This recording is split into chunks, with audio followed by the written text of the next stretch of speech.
O Livro dos Espíritos, Allan Kardec.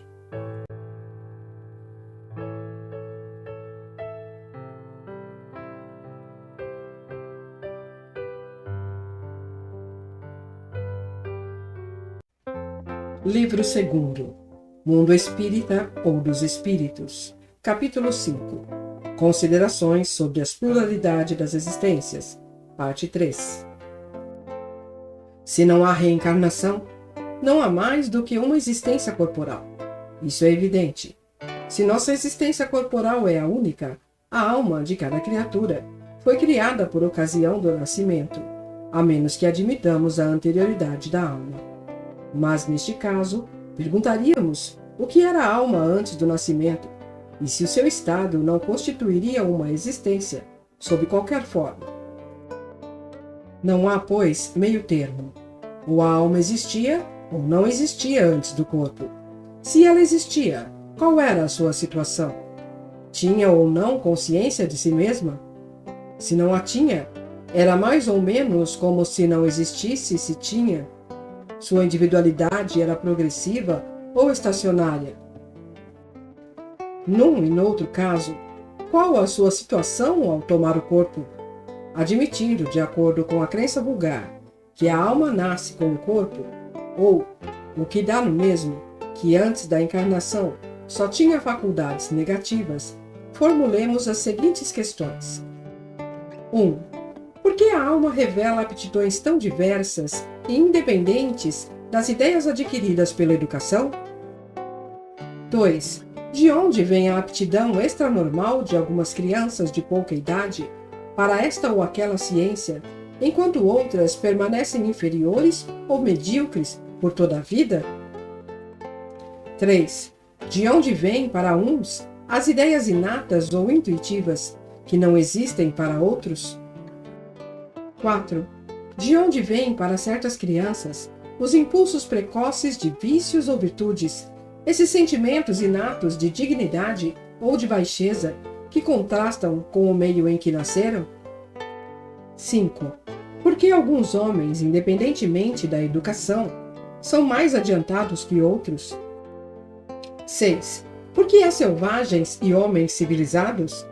Se tomarmos uma criança hotentote de peito e a educarmos enviando-a depois aos mais renomados liceus, faremos dela um Laplace ou um Newton? Perguntamos qual a filosofia ou a teosofia que pode resolver esses problemas. Ou as almas são iguais ao nascer, ou não são. Quanto a isso não há dúvida. Se são iguais, por que essas tamanhas diferenças de aptidões? Dirão que dependem do organismo. Mas nesse caso, teríamos a doutrina mais monstruosa e mais imoral. O homem não seria mais que uma máquina, joguete da matéria. Não teria a responsabilidade dos seus atos. Tudo poderia atribuir às suas imperfeições físicas.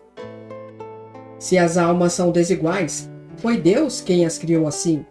Então, por que essa superioridade inata conferida a alguns?